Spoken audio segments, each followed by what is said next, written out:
Welcome back, everybody. It's day 8 of Bowlmas, views from section 400. You know the deal by now. I'm Matt with Jack and Brian, but 2 special guests here along to digest and talk about the upcoming game. Tim and Alec joining us, taking time out of their day to talk some Penn State football, former alums, some opinions on the upcoming game. But Tim, what's going on, man? It's good to see you, buddy. Great to have you on the pod.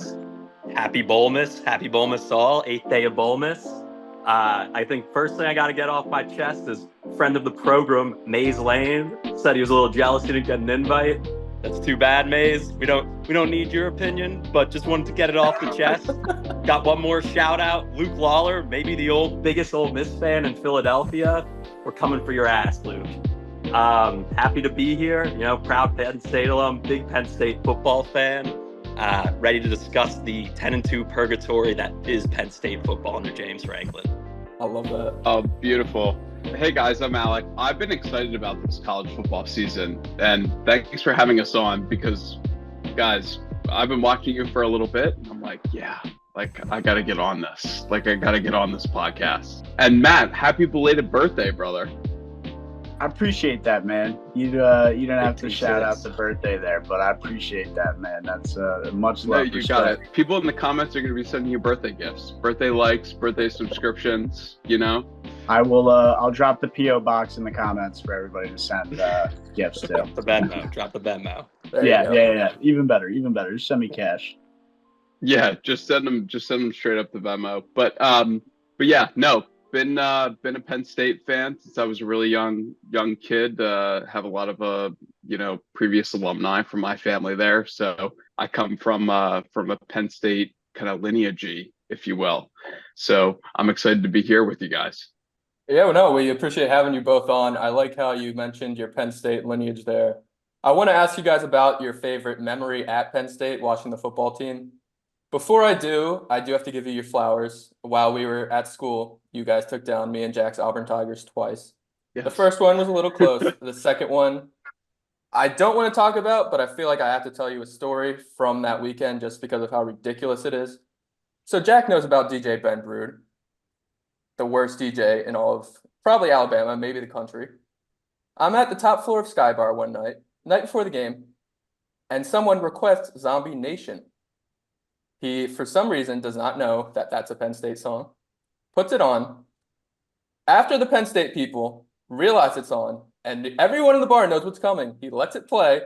I sit there, look at Rose, tell her, I'm about to be unnecessarily angry about this, and I'm so sorry. And all at once, in Sky Bar, in Auburn Bar, biggest bar in the SEC, you hear, "We are Penn State." And I took Rose's hand and I stormed out of Sky Bar. Let's go. So that is my least favorite Penn State memory. I'll go to you, Tim, and ask you about your favorite. And if you want to shit on Auburn a little bit, take your flowers. All right. My comment on that Auburn game, the second one, the one in Auburn, that was the second one, right?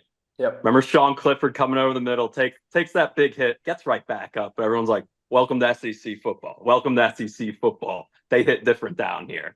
They don't tackle different down there. Nick Singleton, what did he run for? Like 200 that game? A lot of yards. Yeah, so that was good running that one up. James Franklin, a little classless sometimes, likes to run it up. He didn't take his foot off the gas that game. I guess pivoting to favorite memory, it's got to be both whiteouts against Michigan. The one Saquon 2017, that year eventually turned into pain, but that was a great game. Second one when we were seniors, the Mo Bamba first play of the game timeout, classic moment in Penn State football history. And then I do have a great story, kind of just to go summarize the James Franklin era. It was 2019, Dwayne Haskins on Ohio State, rest in peace. We were up like 2 scores, fourth quarter. They showed tonight's attendance on the big board, like 111,000. Blast, I got a feeling everyone's going crazy. And you're like, oh man, little too early. And it's death by 100 paper cuts, screen. We lose. Walking back, everyone's depressed. The Nittany Lions on the back of a golf cart drives by, and he's just banging his cowbell. Usually he does it to like one of the Penn State songs. He's just going like, dum, dum, dum. And some pissed off fan just like, not now, Lion, not now. I think that perfectly encompasses James Franklin Penn State football. The wide receiver screens, man. It's half the playbook for Penn State. It makes no sense to this. It's yeah. Yeah, but Alec, I'm interested to hear about your time at Penn State, or maybe it's a memory from, before your time there. But No, definitely a Penn State football game. I mean, I've been going to Penn State football games since I was, gosh, like 5 years old. Have a lot of lineage there, like I said. But I gotta say, my favorite memory, and Tim, you had transferred after this maybe to Penn State, I did, right? I did. Like the 2016 Ohio State game where Grant Haley blocks the kick, runs it back all the way to the end zone, touchdown, brilliant play, lucky play to be quite honest. And as students, we were all in the student section. We were freezing our freaking faces off. We were in blankets, like huddling with each other in the student section. It was below zero, had to be like in the teens. It was an amazing play. Penn State stops Ohio State from scoring on the next drive. Our defense is always prime, and we're ready to go. So that was really, really electric. And then obviously we all stormed the field at the end of the game, which was crazy. And I think and I don't know if someone can pull up the stats of this, but I think that's only the second or third time that Penn State has stormed the field at Beaver Stadium for a win. So I was able to be on the field, and that was crazy. I would never have expected that in my Penn State kind of fandom. yeah, I love how you mentioned that game and the cold, because I believe our other Penn State buddy Tom had to leave that game at halftime because he was a little cold, and he missed out. He did. No, he did leave. He did leave. He missed out on the field storm there. A friend of the program, Maze Lane, also left that game early. Frauds. That's why he wasn't invited on. There you go.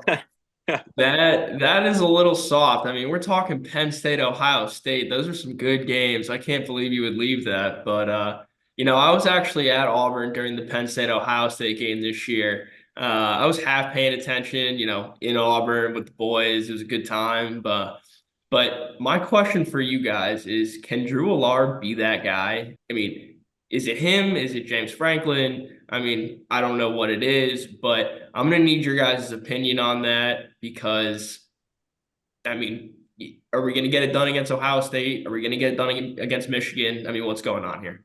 I'll say he's shown flashes, but in the big games this year, he looked like a deer in the headlights, just missing open guys. And I know he didn't really get any help from Mike Yurkich, who was fired, the OC, drawing up some terrible plays. We didn't really have a number one receiver this year, but man, he flashed in the games when we played bad teams. And I bought into the hype because week one when we played West Virginia, he had that play where he rolled up, was rolling left, hit Lambert Smith on the run. That was our first touchdown of the year. I was like, oh, we're going to the playoff. Then we he looked good every other game. I think it was the first away game was against Illinois. He was terrible in the first half.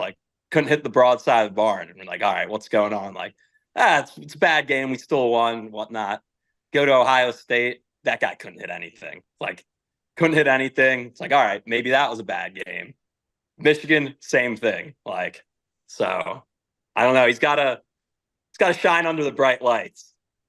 Yeah, I guess he's only 18. I think he's still 18. True freshman, right? He might be a redshirt sophomore. I think he was redshirt, yeah. Okay. So 18, 19, but yeah, no. I think Looks that like a TikToker. It was either the Michigan game or Ohio State game. He had 30 passing yards going into the final drive, and then they got a garbage time touchdown. That just can't happen. Yeah. But Alec, I'd love to hear your opinion on Aller, and if this guy can lead the Nittany Lions out of purgatory. Yeah, I feel like it's always been a thing with Penn State where they have a really promising starting quarterback and then also a really good recruit at number 2, right? That's always been the MO for Penn State. And I feel like that's happening now with Drew and Bo Perbula, right? So I'm super interested to see how this off season goes and see, like, because neither of them have hit the transfer portal yet, right? So you sit there and you say, okay, they're both still in the hunt for this. They're trying to compete for a spot. I think there's going to be a lot of competition at training camp this year with the two of them. But I have to say, Drew has protected the ball, which is huge, right? Like one interception on the year, one or two maybe. I haven't seen him fumble that much. Like the fact that that's happening is huge because we've had quarterbacks in the past that weren't able to kind of keep up to those stats, right? So I think he's doing really well, but he's got stiff competition in Bo. Yeah, so I like you kind of were saying, I don't think the quarterbacks are going to be the issue at all, right? You have two studs there. Drew Allar looks like the guy who should be able to do it, and he's going to have time to do it, right? I think you just alluded to he's still very young. He's got some years of eligibility left. I don't know how many more he has to play until he's able to go NFL. Maybe he stays there his whole year because the NFL isn't his path. But either way, he'll have some time to develop and settle in. There's a little bit of competition behind him, which is good, healthy competition. It'll force him to be sharp and locked in. So I don't think that's horrible at all. But James Franklin is a huge issue for this team. I don't think he has any ability to lead them to the promised land. I mean, it's been years and years and years now of top four, win it all, win it all. I mean, this year, I get it, the quarterback was young, but that was totally disappointing. You guys had all the talent in the world to win those two games that you lost. And it's really a shame because it's talent wasted. As you said, we were talking before the pod, the big DN linebacker, you're losing him to the NFL draft. So a lot of talent wasted, so to speak, on the year. And I think James Franklin is the problem. I understand on a football team, there's individual coaches for individual positions. So I don't know what the quarterback coach is feeding to the QBs either, or the O coordinators or the D coordinators. But James Franklin is the guy everybody's going to look at. And I don't know how you guys feel about it, but I'm not sold on James Franklin whatsoever. I think we have more just better coach, maybe even a coach who just actually calls the plays on offense. Maybe we're talking about Penn State being in the Final Four this year, but I think he's the main issue with getting over the hump, and it doesn't look like Penn State's moving on from him anytime soon. So some tough years ahead if he doesn't get it figured out. But back to the game kind of on hand that we're obviously doing the show for. It is Bowlmas. James Franklin will be coaching this game. So Peach Bowl, 10-2 Ole Miss, 10-2 Penn State. I've only watched Ole Miss once this year when I bet on Tulane, and Ole Miss won by 20 and pulled away late. So that was the only game I saw there. You know, Penn State I watched a lot more of. They seem like the better team here. The defense seems, regardless of losing that guy, I know I just kind of touched on, seems like a guy who's going to be able to, or the defense is going to be able to get it done. But yeah, I mean, there's a lot of juice to this one, right? PSU lost to Michigan and Ohio State, two games they could have won, didn't get it done. Ole Miss lost to Georgia and Alabama, right? So some heavy hitter teams that they weren't able to get over the hurdle. If I look at that, I say, well, Penn State had a better shot of winning their two games rather than Ole Miss had a shot of winning, those other two games against Bama and Georgia. So I think Penn State has the edge here.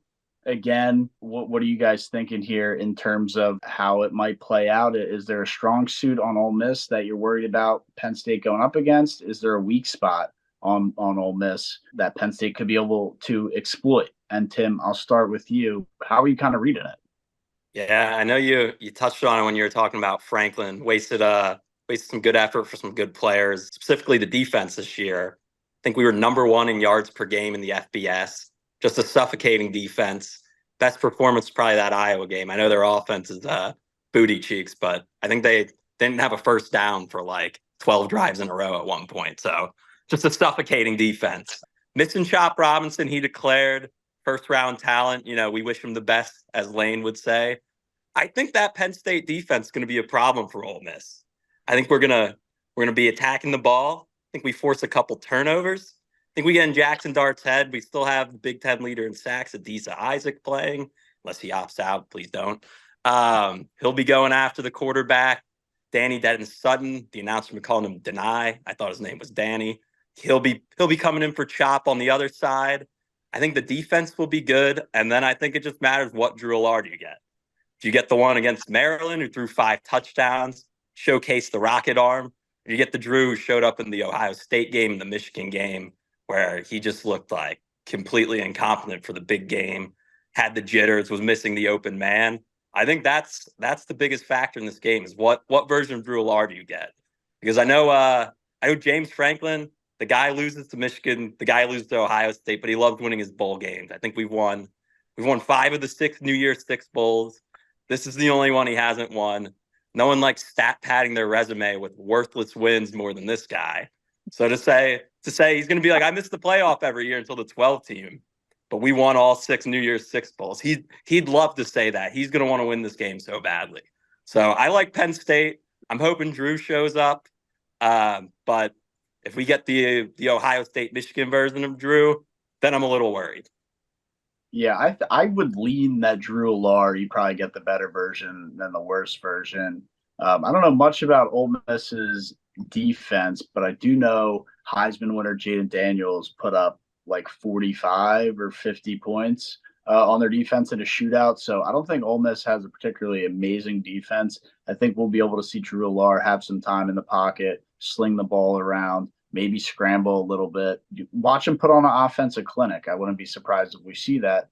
But again, the Penn State defense, like he touched on, really should be able to step up and cause chaos for Jackson Dart all game. But Alec, I want to get your thought, kind of, branching off what Tim was saying there. How are you kind of reading this one? Is there a glaring problem on the Ole Miss side that Penn State might be able to exploit? Yeah, I think honestly, I think it's our defense that is going to be the saving grace in this game, right? Even though you don't have a Manny Diaz that's kind of coaching the team, right? But you'll have that kind of structure in place and those same players in place, or some of the same players like we talked about, right? So I'm excited for our defense. I'm a bit concerned about our offense, not gonna lie, and how they're gonna stack up against this Ole Miss defense. Fine. The Ole Miss defense has not been very highly touted over the season, right? It's not been amazing for them, but they're still a quality team, a quality defense. And so I have a lot of confidence in Drew Aller. My thing is going to be, hey, what does the James Franklin play calling look like? Because the new offensive coordinator is not going to be running the offense at that time, right? During a bowl game. Maybe a little bit. He might be in the mic, depending on when he comes on to the program. But James Franklin's going to be calling this offense mostly. He'll be making game time decisions. And I don't know if I'm as confident with him making those kind of very clutch game time decisions when it comes down to the end of the game. Could be a tough one, right? I mean, it's a great point you bring up. Who is going to be running the offense? Because the O coordinator, I don't even know what happened. Did he step down or got another job? Where did he go? He got No, fired he was after fired. the Michigan game. Oh, he got was fired. And then Well, I think the running, I don't know, 2 of the assistants were co-offensive coordinators the rest of the year. So that's who's going to kind of step in for this one. I guess they probably just leave it to them to kind of call the plays, because James Franklin doesn't do that. I think if you have James Franklin solely calling the plays, you're going to have a very vanilla offense out there with no. Yeah, that's when you get the halfback draw on 4th and 5. Yeah, and the screens and the. I don't care if you're bringing up the guy graduated 3 years and he's a graduate assistant and he's got to call the play. I'd rather go with that guy than. I need to bring back Christian Dayball. Yeah, exactly, man. I'd rather roll the dice with that than watch a Pop Warner offense that James Franklin might draw up. So I'm torn about this game. Before I hand it off and make a pick, I'm gonna get Jack's take on the Ole Miss, because I know, Jack, you're a big SEC guy. Obviously, I am too. But I'm in another spot where I don't really like either of these teams. Penn State, close enough to Philly. and they've beaten Auburn twice. And of course, Ole Miss beat Auburn when I was there this year. So I'll let you hand it off, see if I can make a better read here. Yeah, look, I mean, Ole Miss and SEC team, the SEC just means more, just hits different. You know, obviously that doesn't mean much coming from an Auburn guy talking to some Penn State guys right now, but Ole Miss, you know, give them some credit. They played a lot better season than Auburn did. You know, you talked about it. They lost against the heavy hitters within the conference. Georgia, Bama played them close. Definitely had some chances to beat them in those games, especially Alabama. I mean, would have been awesome to see Lane Kiffin beat Nick Saban again. But speaking of Lane Kiffin, you know, he's going to be the difference maker in this one for me. You guys were talking about it. Not a lot of faith in James Franklin. Lane Kiffin, on the other hand, is a good coach. I'm going to ride with him in this one.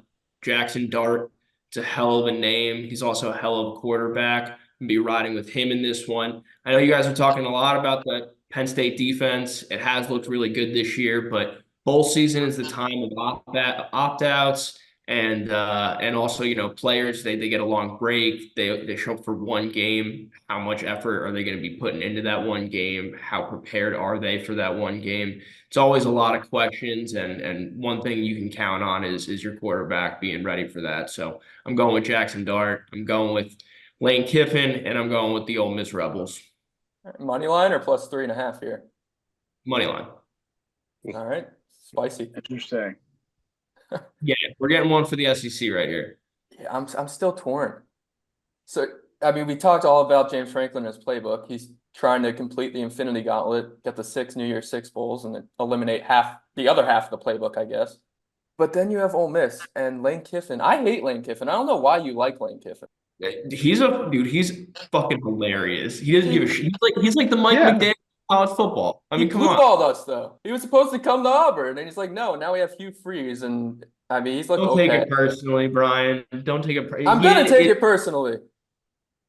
Okay, but before I make a pick, I need Tim or Alec, one of you, to answer this for me. Is there a tradition behind James Franklin walking out with the players with sunglasses on, looking like he's blind out of the tunnel? So me and my friends joke about this. That guy, that's his villain look. He's got 2 looks. There's one look where he's got the sunglasses, like you're saying, bald head, shiny as hell, comes out looking like the villain. That's his villain look. He's got one other look where he wears like his normal glasses. He has like crew neck sweatshirt on and like a hat that's way too big on like this part. That's his other look. I don't know why. I think he just likes looking like the villain. We ride with it. I think he looks more blind than the villain, but I'll take the villain. I'm gonna take the under. I'm gonna be a square and take the under. I like what they said about Penn State's defense. Ole Miss runs the ball. I know in the last Bowlmas about USC, I said the ACC doesn't throw the ball, and Jack, you made fun of me. The Big Ten definitely doesn't throw the ball. So Penn State's used to seeing the run game. Jackson Dart's good, but they run the ball. Ole Miss, that's what the offense does. So Penn State can stop that even without Chop. What a name for a defensive player, by the way. But yeah, the under is going to be my play. I'm sure it's going to be, I think it's at 47.5 right now. It'll be down to 44 by the time the game rolls around because I'm that sharp. But Matt, I want to hear your pick. Yeah, dude, I don't really know how to read this game, right? I think the easiest way for me to take it is Penn State's defense is electric, like we said, regardless of the chop guy. You know, I know we said it, but it really is dynamic name for a guy on the defensive side of the ball. He's almost like guaranteed to do well in the NFL because that name on Sunday getting called out. I mean, Goodell loves his headlines, and I think, you know, we'll get some headlines from Chop every Sunday going forward next year. So it's tough that he's not going to be there, but yeah, the defense is electric. Big Ten doesn't really air the ball out, even though I know I said we might see it with Drew on game day. But I'm with you, Brian. I hate to take it the under as well, but I'm going to roll with the under. I don't see a lot of points in this game either. I know Ole Miss can start getting creative, and Lane Kiffin, I think, will outcoach James Franklin in this game. Really think it'll be that close. But I want to say Penn State's roster is a little more talented, obviously, on the defensive side of the ball. So I'm going to roll with the under just to, you know, I just don't see a lot of points here. But that's just an easy pick for me to make just based on what I know about Penn State and thinking they're the more talented team. But we want to hear from the alums. Tim, I'll start with you. How's this game going to play out? Let's hear some numbers you like. We have anything bold? You taking an alt Penn State line minus 19.5? Where are you thinking here, dude? All right, like I've been saying, nobody likes to stat pad their resume more than James Franklin. You saw it last year in the Rose Bowl. Maybe our best game of the year. Sean Clifford came out, looked like, I think that was the best game he ever played. So Franklin's going to have these boys fired up. Before I get to my pick, I told you guys before we started recording, I had a hot take, and it pains me to say this. I think we would have won one of the Ohio State or Michigan games with Sean Clifford.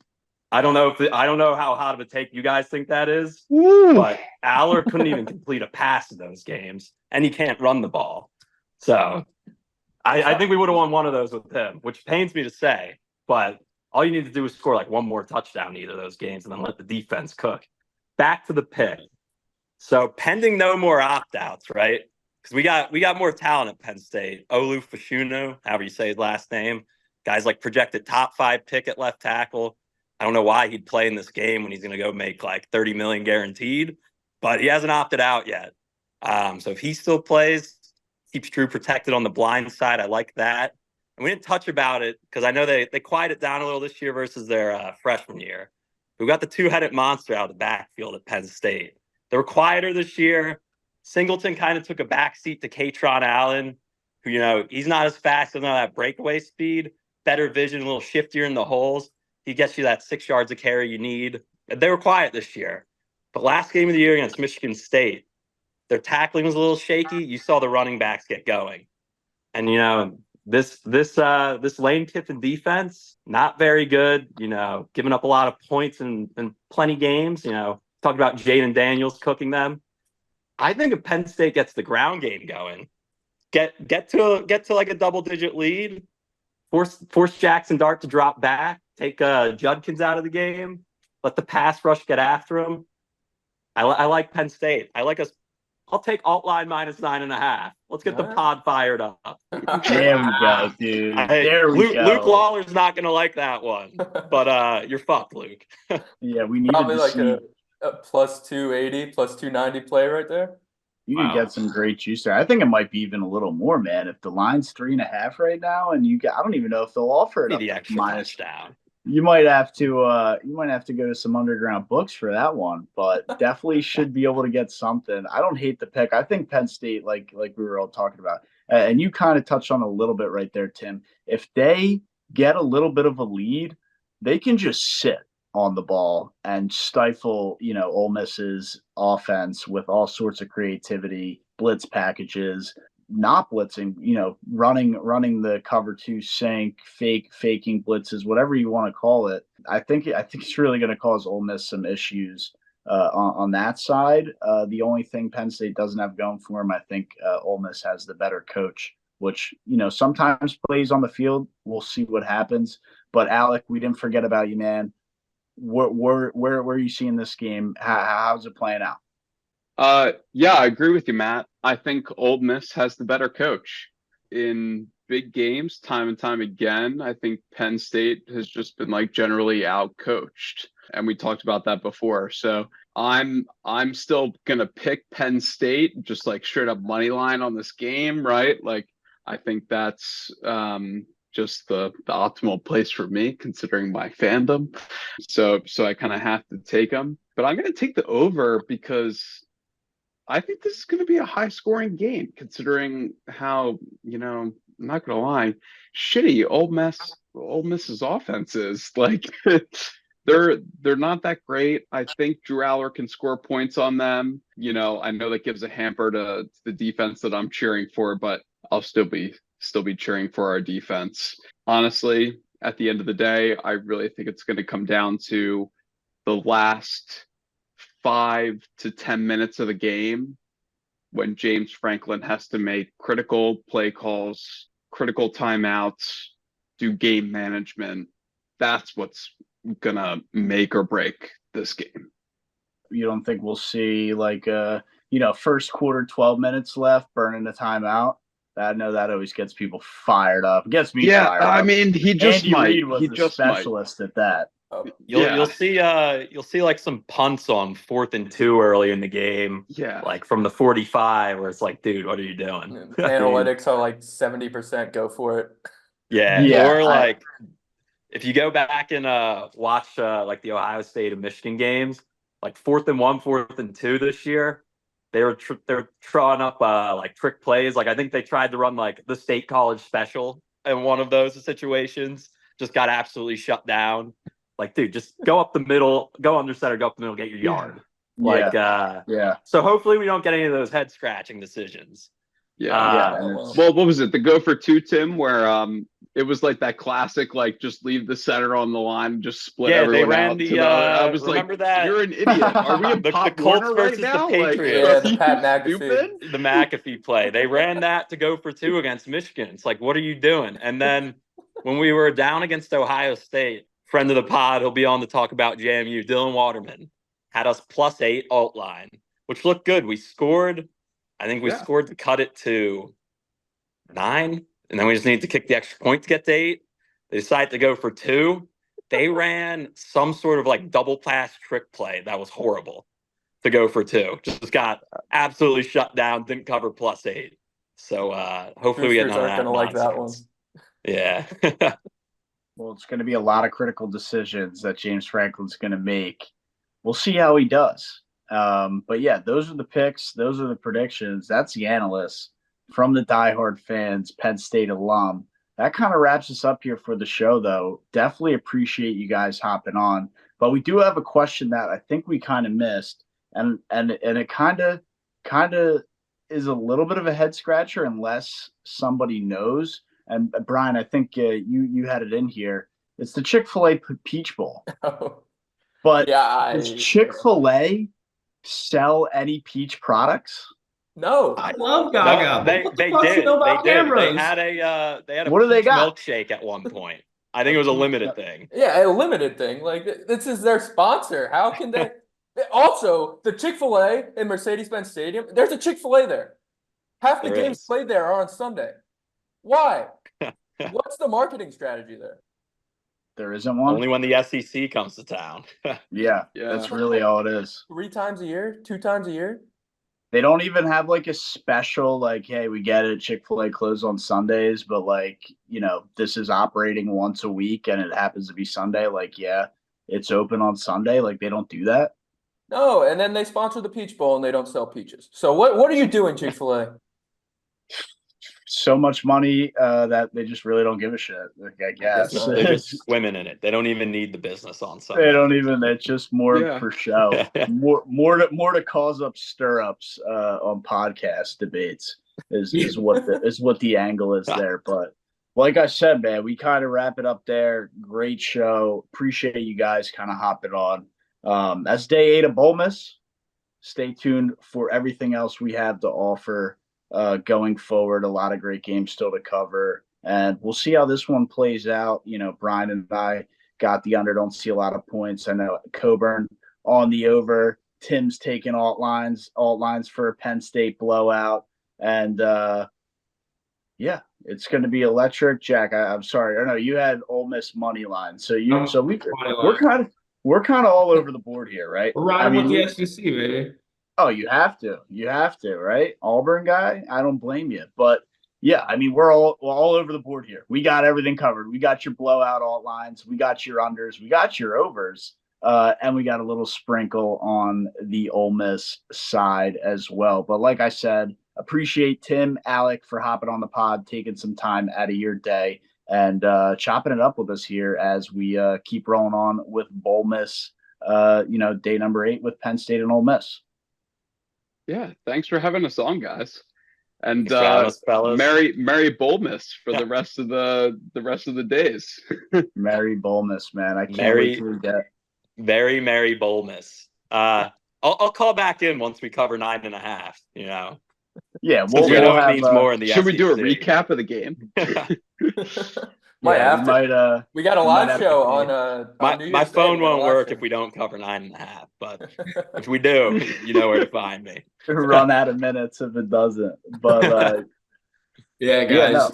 Other than that, tune in tomorrow for Florida State and Georgia. I know Jack is going to be pretty amped up for that one as Florida State got snubbed. And look out for our live show January 1st. That's going to be pretty electric. Kick the New Year's off with a little live show. Get active in the comments. We'll cover everything, and it's going to be a lot of fun. So, like I said, appreciate Tim and Alec hopping on, talking some Penn State with us, and we'll see how this game plays out. Let us know in the comments what you guys think is going to happen. But other than that, I'm out. We're out. It's Views from Section 400. Happy Bowlmas. 2 days till Dylan Johnson puts McConaughey in a coma.